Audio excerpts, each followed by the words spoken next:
O período de 1789 até 1848, no qual Pestalozzi viveu, foi chamado pelo historiador Erich Hobsbawm de a Era das Revoluções.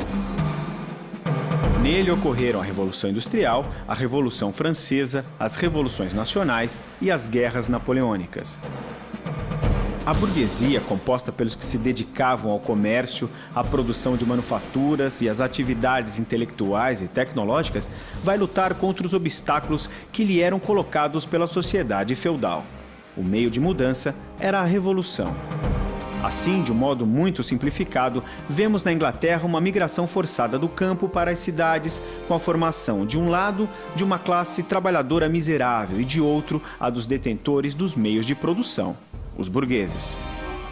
Na França, temos uma grave crise econômica. A burguesia apresenta-se ao lado do povo, como classe revolucionária, colocando-se contra o regime e seus privilégios, e exigindo uma sociedade em que todos fossem livres e iguais. A Revolução Francesa, que a princípio une pobres e burgueses, entra em um período de intensa violência, que ameaça tornar-se uma revolução social, fato que nem a burguesia, nem o clero, nem tão poucos nobres queriam. Napoleão Bonaparte entra em cena com uma ditadura militar disfarçada, concluindo a Revolução e iniciando o regime burguês na França. É realizado um acordo tácito entre a burguesia e a aristocracia, né? Para a contenção da população em geral, né? E como que é feita essa contenção da população? Chama-se a igreja de novo. A igreja havia sido banida no processo da Revolução, né? Até porque ela era uma que referendava esses laços de sangue, né? A ascensão social e assim por diante. Então ela é banida e ela é chamada novamente nesse movimento. Chamada em que sentido? No sentido de evangelizar a população. Evangelizá-la para quê? Para que ela se tornasse novamente dócil e se colocasse no lugar de trabalhadores, de pessoas que estão construindo essa nova sociedade e que participam dela, mas participam dela não na tomada de decisões, mas na sua construção apenas. Então, esse movimento é um movimento que chega até o Pestalozzi. Ele, filho de um pastor luterano, estava sendo preparado para ser um pastor luterano também, acaba absorvendo muito esse conceito cristão que vai ser divulgado para os pobres de forma geral. Então, por isso que a gente pode observar nas obras do Pestalozzi uma defesa muito grande da família e dos princípios cristãos que envolvem a família, bem como da visão de mulher cristã, que vai ser divulgada nesse período. Esse processo de evangelização, ele é um processo muito importante, porque ele tem um impacto muito grande na forma como a criança vai ser vista e como vai se pensar a educação da criança. E principalmente na imagem que começa a se formar da futura professora de crianças menores de 6 anos. Que é a imagem de uma mulher com coração de mãe, uma mulher que é uma educadora nata. Então essa imagem ela vai ser carregada por Pestalozzi em toda a sua obra educacional, bem como a busca dessa família nuclear, cristã, que afugenta todos os vícios e todas as coisas que venham a destruir o lar e a privacidade desse lar. Vemos o último ciclo da Era das Revoluções. Consolida-se a derrota definitiva da aristocracia. Banqueiros e grandes industriais detêm o poder.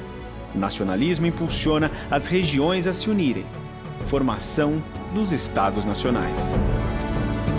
São as classes menos favorecidas, em situação bastante difícil, que exigem, através de manifestações, o que lhes havia sido prometido.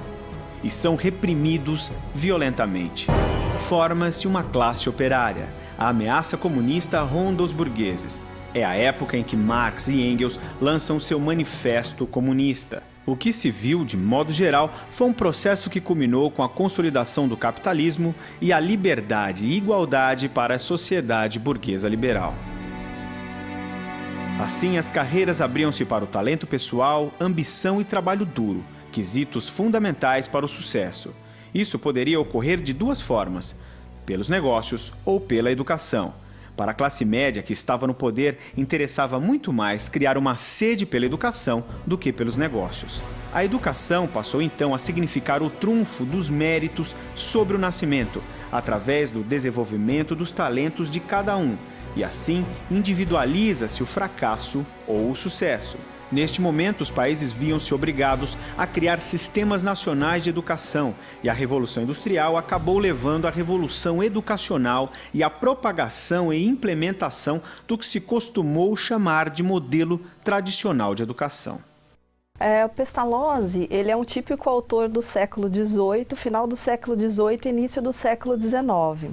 Então ele sofreu todas as influências da Revolução Francesa e parte da Revolução Industrial, em especial da Revolução Francesa em si. Esse período em que ele produziu, esse período em que ele escreveu, esse período em que ele viveu, foi um período muito fértil para a humanidade, foi um período de grande transformação. Por quê? Nós podemos observar a mudança do modo de produção feudal para o modo de produção capitalista que é vigente até hoje. Nesse período também se alteraram as concepções sobre família, mulher e criança. Essas concepções antes, elas estavam muito ancoradas numa visão católica e elas passam agora a ser construídas em conjunto com a visão protestante. O Pestalozzi, dentro deste período, ele vai refletir a religião protestante. Então, o cristianismo protestante vai estar presente em suas obras, bem como as discussões que estavam sendo empreendidas por vários dos autores, dos filósofos, dos pensadores do período. Esse período é um período em que grandes pensadores vão lançar bases para a educação futura da humanidade ocidental. Entre eles, nós vamos encontrar Rousseau, Diderot, Montaigne, que são pensadores que vão alterar a forma como vai se olhar a criança e a forma como vai se educar a criança. Johann Heinrich Pestalozzi nasceu em 1746 em Zurique, na parte germânica da Suíça. Seu pai era médico e faleceu quando Pestalozzi tinha 6 anos. A partir daí, a família passou por grandes dificuldades econômicas. Pestalozzi, desde criança, prestava atenção à pobreza que rondava o povo, às crianças pequenas que trabalhavam e aos miseráveis. Esta atenção ao outro sempre levou-o a tomar posições firmes no sentido de auxiliar, orientar e agir de maneira cristã com seus semelhantes. Em 1764, engajou-se na sociedade helvética e passou a criticar a situação do seu país e a exigir mudanças. Toma contato com a famosa enciclopédia dos autores iluministas. Encanta-se com as ideias que encontra e passa a lutar por mudanças, pelo fim do feudalismo e da exploração do povo pelos nobres. Em 1767, conhece Anna Schultes, que iria tornar-se sua esposa 2 anos mais tarde. Sendo possuidora de terras, a família se muda para a fazenda de Neuhof.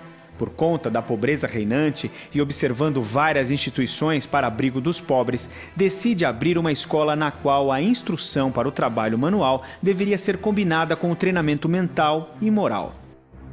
Surge a Escola Industrial para os Pobres, que devido à inabilidade de Pestalozzi para lidar com questões financeiras, fecha em seguida. Nesta época, a esposa vendeu suas propriedades para ajudá-lo. Desta forma, Pestalozzi, ao tentar ajudar os pobres, acabou por retornar à pobreza. Sua esposa adoece e a família passa a viver de favores. E o Pestalozzi ele tem uma curiosidade na sua biografia, que é a seguinte: ele estava sendo formado para ser um pastor luterano. Só que num certo momento ele chega para o pai dele e fala: não, eu não vou poder ser esse pastor luterano. Por quê? Porque eu não conseguirei viver tudo aquilo que eu vou ter que pregar. Então a coerência entre o falado e o vivido para ele era algo muito importante. Então esse desprendimento das coisas materiais vai estar presente durante toda a vida do Pestalozzi, né? Ele tem a sorte de casar com uma esposa que possui muitos bens. Ela acaba vendendo todos os seus bens, eles ficam muito pobres para sustentar as escolas e as ideias educacionais do Pestalozzi. Mas isso para ele não é um problema, porque ele não está preocupado com a questão material, mas ele está preocupado com esta formação, que é uma formação que chega a ser até espiritual do indivíduo, para que ele esteja nesse mundo fazendo diferença, colocando-se no seu lugar e feliz aonde ele esteja. Pestalozzi inicia sua produção escrita tentando obter recursos financeiros. Publica Crepúsculos de um Eremita, Leonardo e Gertrudes, Cristóvão e Elsa e minhas investigações sobre a marcha da natureza no desenvolvimento da espécie humana.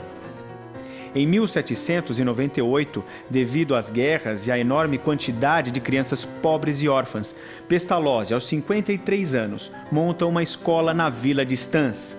Nela, o convívio era baseado no amor e no bom exemplo. Pestalozzi era como um pai para seus pequenos alunos e a escola era vista como uma família. Na escola, todas as decisões eram tomadas em conjunto com as crianças. Em relação à educação intelectual, as coisas tinham de ter um significado para as crianças e ser baseadas em suas experiências cotidianas. Um ano depois, os franceses invadem Stans e fecham a escola. Pestalozzi então se muda para Burgdorf e, junto com colaboradores, cria uma escola em um castelo. Com este trabalho, Pestalozzi passa a ser conhecido em toda a Suíça e Alemanha. Em 1801, publica sua mais importante obra educacional, Como Gertrudes ensina a seus filhos. Nesta escola, Pestalozzi desenvolve seu método de alfabetização, o ABC da intuição, baseado no ensino dos sons antes do nome das letras.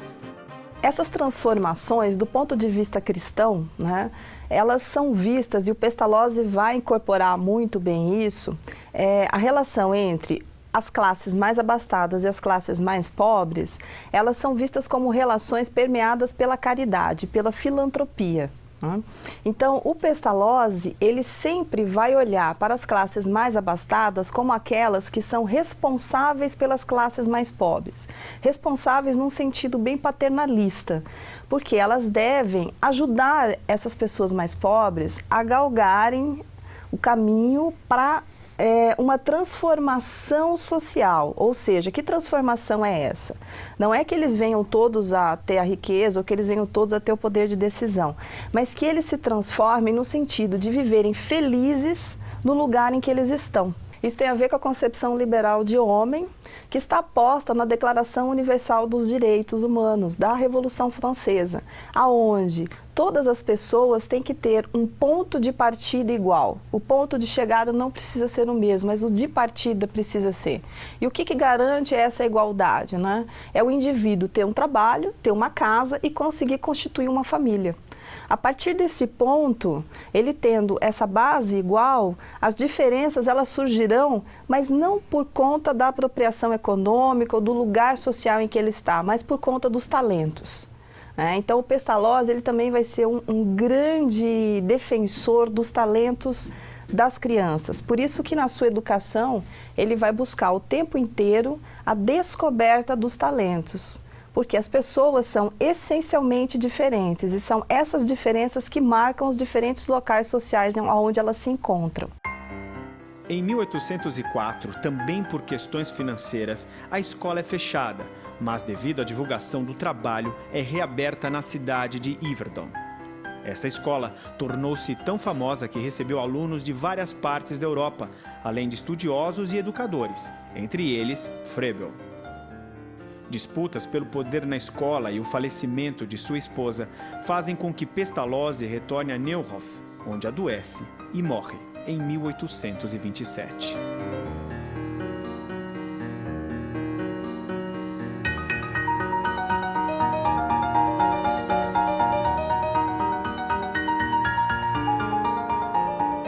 Para a gente falar sobre criança, para o Pestalozzi, primeiro a gente tem que perguntar o que é o homem para ele.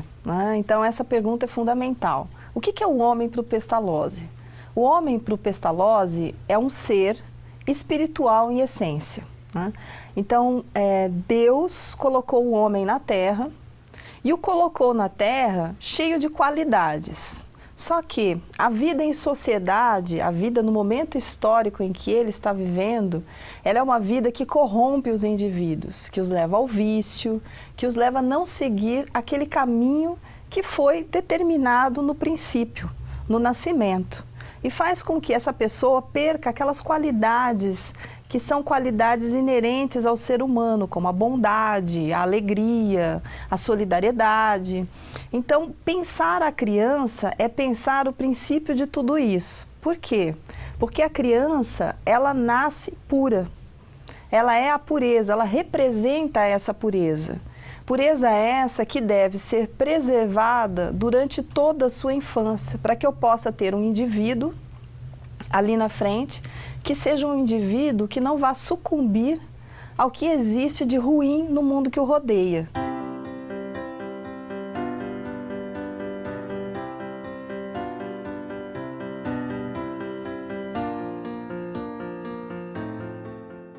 A criança, então, ela é um ser especial.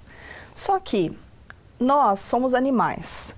Nós temos instintos animais. O que nos torna homens? O controle desses instintos animais. Então a criança, embora ela seja esse poço de inocência, de bondade, de pureza, ela traz, num primeiro momento, mais aguçados esses instintos animais. Esses instintos animais, eles vão aparecer na primeira infância, entre um ano e meio, 3, 4 anos, por aí. E como que eles se revelam para o adulto que está cuidando da criança? Através das birras, daquela coisa da criança bater na outra, morder a outra, né? Então, aí é que esse instinto animal se revela. Então, para o Pestalozzi, esse instinto animal infantil, ele deve ser reprimido. Reprimido por quê? Porque ao reprimi-lo, eu mato qualquer possibilidade de desenvolvimento de um ser egoísta, de um ser que não esteja aberto à solidariedade e à bondade.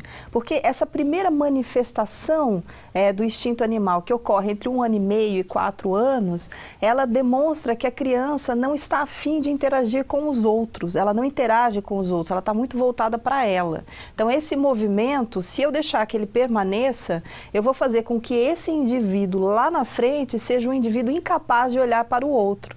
E isso, para o Pestalozzi, era algo muito complicado. Então, ele já indicava que esse instinto animal fosse reprimido. Então, que a mãe, ou a educadora, ou a professora, a pessoa que esteja com essa criança, fique atenta a isso e procure matar esse tipo de atitude, fazendo com que a criança conviva harmoniosamente com as outras crianças. Então, esse é o único senão, o único porém na infância para o Pestalozzi. Tendo feito isso, a criança, se eu acompanhar o desenvolvimento dela, acompanhar mesmo, porque não se deve interferir no desenvolvimento. Eu devo acompanhar esse desenvolvimento, cuidando, guardando, para que essa criança em nenhum momento seja corrompida pela sociedade que está ao seu redor. Então, se eu fizer isso, eu vou ter um indivíduo feliz, um indivíduo integrado, um cidadão solidário e que participe de maneira ativa da comunidade na qual ele está inserido.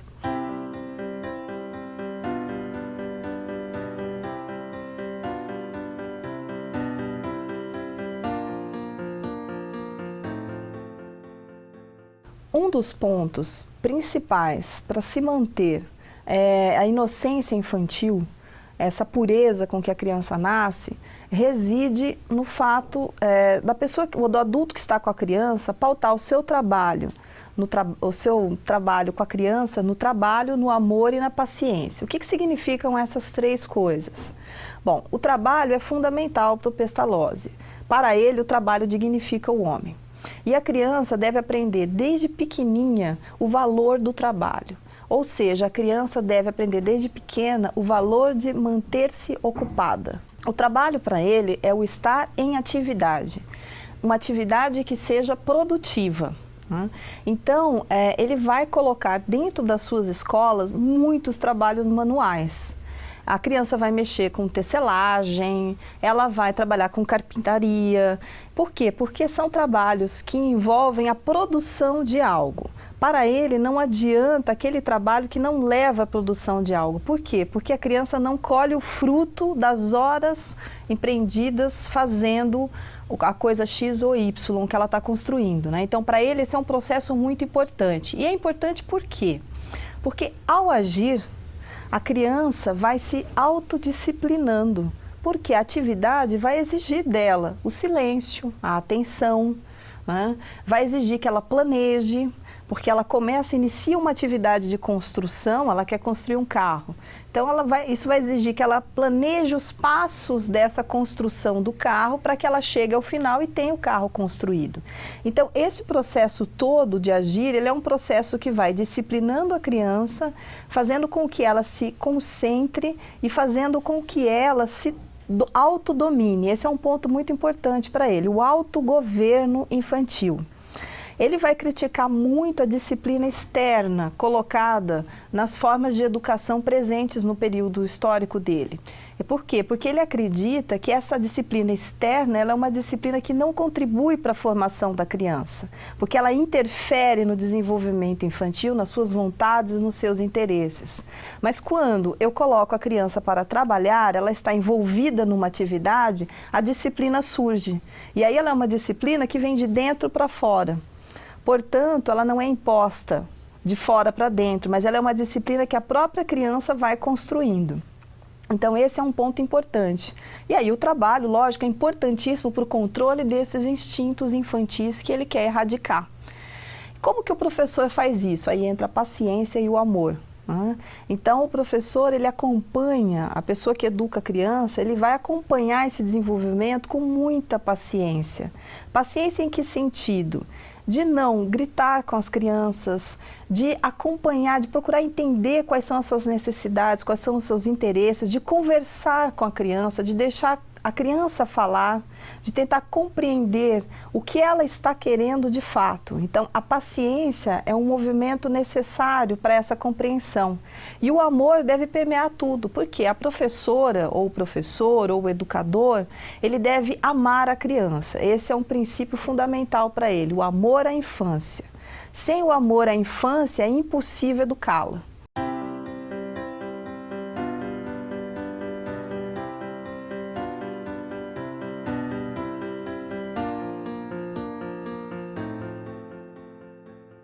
Dentro da concepção de desenvolvimento do Pestalozzi, que é um esboço, ela não chega a ser uma concepção formada ainda, até nem poderia ser por conta do período histórico, né? Então ele é um período ainda onde a criança está sendo separada do adulto, seja do ponto de vista filosófico, como também do ponto de vista biológico, né? Então a medicina ainda não evoluiu o suficiente para compreender o que é esta criança, então como ela se desenvolve, como que fisiologicamente ela está constituída. Então nós não temos essa evolução, mas o Pestalozzi, como um bom observador da infância que ele é, ele começa a dar algumas pistas disso.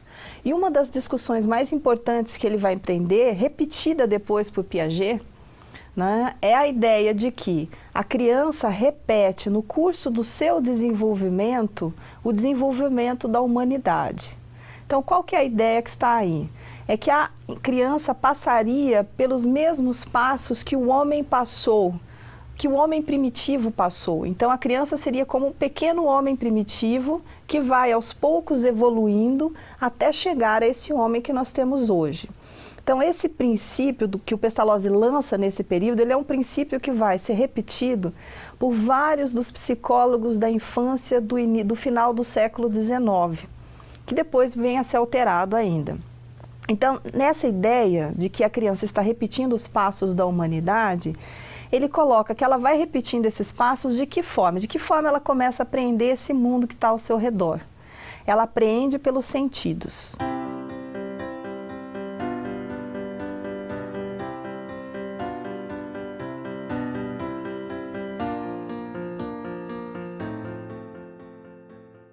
Então, por conta dessa ligação com os sentidos, né, os sentidos é que ajudam a criança a ler o mundo, é que a criança pequena tem uma ligação muito forte com o mundo dos objetos, né?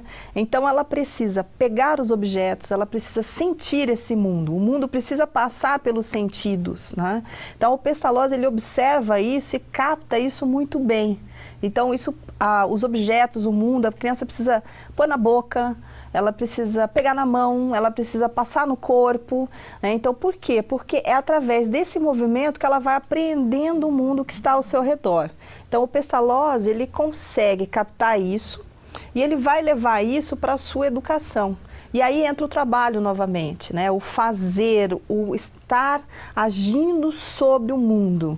Então, esse agir sobre o mundo, ele, nessa época, ele tem esse insight de que isso é fundamental para você educar a criança pequena.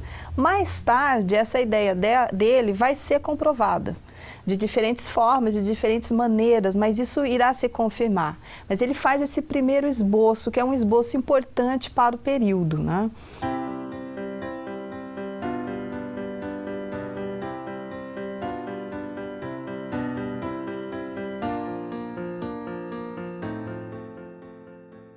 Uma coisa importante também a destacar do desenvolvimento do Pestalozzi é a relação que ele faz, o desenvolvimento da criança com a natureza, né? Então, para ele, a natureza, ela é a exemplificação do divino na Terra. A natureza é perfeita, então basta você observar as flores, os animais, as folhas, que você vai ver a perfeição expressa neles. E isso é obra divina, é obra de Deus para ele. Então, a gente deve olhar para a criança e para o seu desenvolvimento da mesma forma como nós olhamos para a natureza. Então, o desenvolvimento da criança, ele é um desenvolvimento perfeito, se nós o acompanharmos e não teimarmos em interferir nesse desenvolvimento. E ele se torna mais perfeito ainda quando eu procuro harmonizar esse desenvolvimento infantil com a natureza. O que significa isso? Significa dizer que a escola, o processo educacional deve ocorrer em íntima relação com a natureza. A escola deve ficar próxima da natureza. Por isso que as escolas do Pestalozzi, ele vai montar as escolas em fazendas, junto ao campo.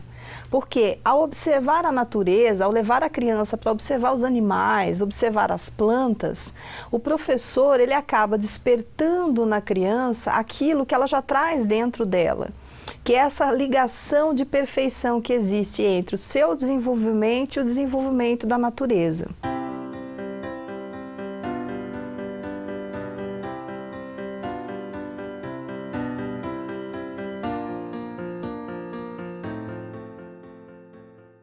E aí, o processo educacional, ele vai se centrando cada vez mais na criança, nas suas necessidades, nos seus interesses e no seu desenvolvimento. Ao contrário da chamada escola tradicional, ou da educação tradicional colocada nesse período, que o professor determinava o que a criança deveria ensinar, o professor tinha uma idealização de que tipo de indivíduo ele queria ter formado ao final do processo educativo. Para o Pestalozzi, isso não ocorre.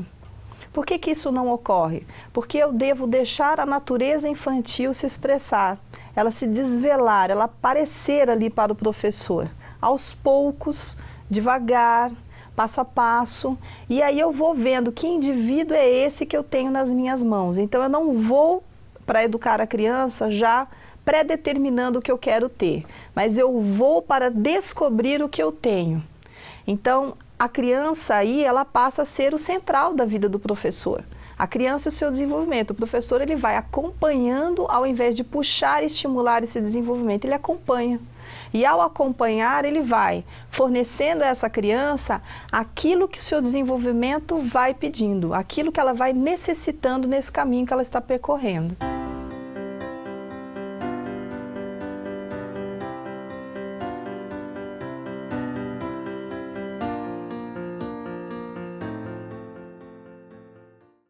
Se eu acredito que a educação se dá pelos sentidos, como o Pestalozzi acredita, que eu devo acompanhar o desenvolvimento infantil, a intuição se torna algo importante nesse processo educacional, né?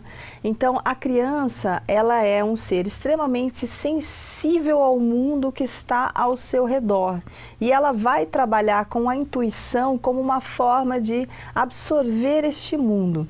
E o professor, ele tem que estar aberto para este movimento. Ele tem que estar atento para este movimento. O Pestalozzi, ele procura abrir o professor para isso no desenvolvimento do seu ABC da intuição. O que é esse ABC da intuição? Na verdade, é um primeiro rascunho de como que a criança adquire a linguagem escrita. Então, ele, observando as crianças, ele percebe que existe uma íntima ligação entre a linguagem escrita e o desenho. Então, ele vai incentivar o desenho como uma primeira forma de representação gráfica dos pensamentos infantis. Até esse momento, quase ninguém tinha falado sobre isso. Então, o Pestalozzi ele é pioneiro nesse movimento também, né, de perceber que o grafismo infantil é o primeiro passo para a aquisição, mais tarde, da leitura e da escrita. Ele também percebe, junto com essa representação do desenho, que antes da palavra escrita vem a palavra falada. Que mais importante do que a criança compreender de cara, já falar, pronunciar certinho uma palavra escrita ou uma sílaba, é mais importante ela reconhecer os sons que estão contidos naquela palavra. E ele vai trabalhar nesse ABC da intuição essa ideia de que os sons precedem a representação gráfica. Então é importante que a criança compreenda em cada palavra o que representa cada letra, ou seja, cada som que constitui aquela palavra. Isso não deixa de ser, né, um primeiro esboço do que hoje nós conhecemos como método fonético de alfabetização, que vai ser muito utilizado pela Maria Montessori na sua metodologia. Então ele dá os primeiros passos para isso. E tudo isso vai acontecendo naturalmente para a criança. Então o professor, segundo Pestalozzi, ele não precisa forçar, isso é um processo natural. Se ele fornece à criança um ambiente em que ela se sinta segura, em que ela comece a explorar o mundo, em que ela possa explorar o mundo, agir nesse mundo, este processo ele vai se desencadear naturalmente. Porque ela vai passar da manipulação dos objetos para a representação gráfica desses objetos. Então, no primeiro momento, ela precisa pegar os objetos, ela precisa sentir os objetos. Num segundo momento, ela vai querer desenhar esses objetos. E do desenho dos objetos, aos poucos, ela vai passando para uma tentativa de representação dos nomes que nós atribuímos aos objetos. Então, esse processo ele é um processo natural e tranquilo, no qual o professor deve interferir o mínimo possível.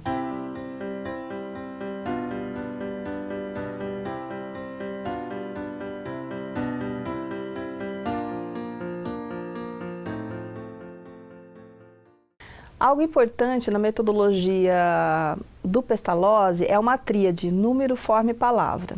Essa tríade, para ele, deve guiar todo o processo educacional da criança. Em que sentido?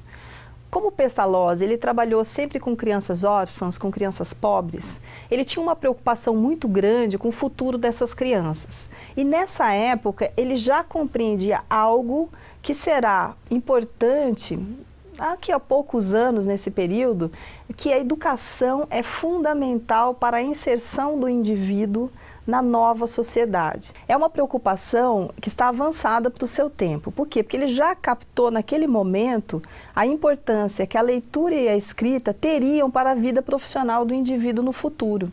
E isso vai ser algo muito forte na educação do Pestalozzi. Então ele não abre mão de que a criança pequena, a criança até mais ou menos os 10 anos, conheça a leitura, a escrita e o cálculo. Então ele considera isso fundamental. E essas duas áreas, elas estão representadas na tríade que ele apresenta. E elas são fundamentais para o processo educacional. Então, embora ocorra de forma natural a aquisição da leitura, da escrita e do cálculo, ela não pode deixar de ocorrer para ele. Caso a criança não consiga ou fique atrasada ou demore por se interessar, o professor ele deve incentivar a criança a adquirir a leitura, a escrita e o cálculo. Porque sem essas bases, a criança não poderá, num futuro próximo, se inserir nessa sociedade, que ele percebe que é uma sociedade que está fazendo a transição do agrário para o urbano industrial, e essa transição vai exigir dos indivíduos que eles tenham um mínimo de formação para ter acesso às tecnologias que estão em desenvolvimento nesse período. Então, à medida que ele vai colocando a criança em contato com a natureza, por exemplo, ele vai instigando a criança a querer entender por que que existem os astros, por que que a flor X abre só num período Y. E ao instigar a criança para compreender os fenômenos naturais, ele vai ao mesmo tempo instigando ela para desenhar e para fazer as representações necessárias para a aquisição da leitura, da escrita e do cálculo. Então, existe sim um processo metodológico. Essa é a contradição do Pestalozzi. Se por um lado eu só acompanho o desenvolvimento e não interfiro no discurso dele, por outro, do ponto de vista metodológico, eu acabo interferindo. Porque eu vou induzindo a criança neste processo de aquisição da leitura e da escrita e do cálculo. O Pestalozzi, ele acaba, quando a gente olha a metodologia dele, ele acaba incorporando a grande contradição que irá marcar todos os estudos posteriores da Escola Nova, a partir do final do século XIX, que é a contradição entre colocar o centro da educação na criança, educá-la, mas acompanhando o desenvolvimento, mas sem deixar de usar uma metodologia de ensino diretiva. Então essa contradição, ela está presente na obra do Pestalozzi e ela vai marcar a obra de vários outros educadores.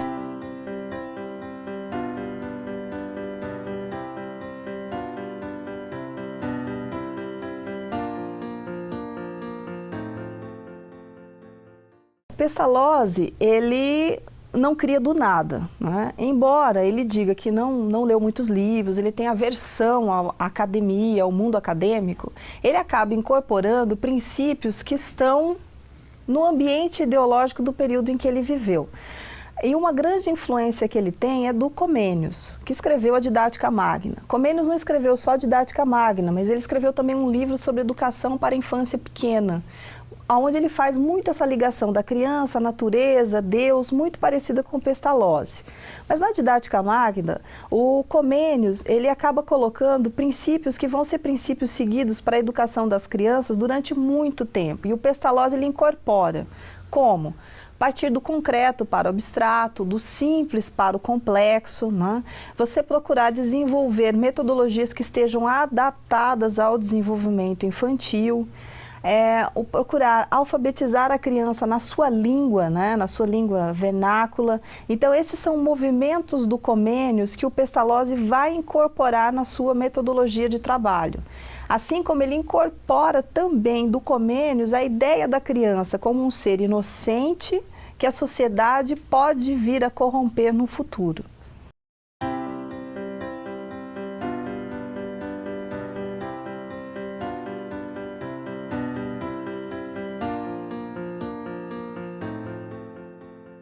Pestalozzi, ele é considerado atualmente pelos construtivistas, não é, como um dos pioneiros das ideias construtivistas, e não é por acaso, né?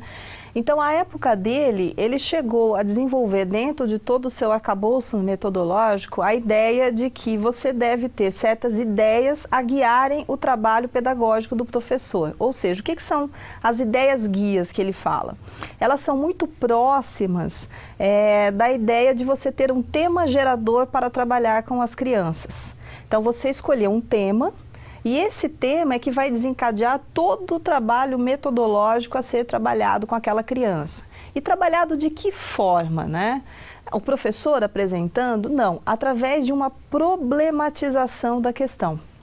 Ou seja, eu levo as crianças para passear, elas estão em contato com a natureza vai ser sempre um ponto muito grande para ele de conhecimento, e da observação de um determinado fenômeno natural, eu vou problematizando com a criança esse fenômeno e aí eu vou incluindo conhecimentos nessa discussão que eu vou travar com a criança, tendo como fim a forma, a palavra e o número. Então, esse movimento metodológico é um movimento inovador à época.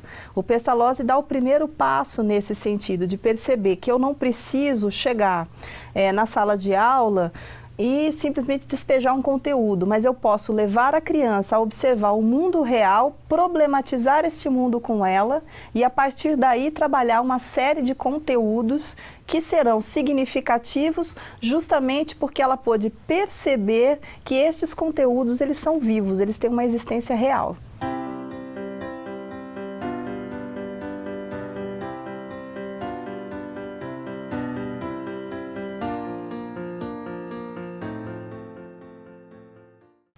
Bom, por que é importante estudar um autor do século XVIII, né, como Pestalozzi?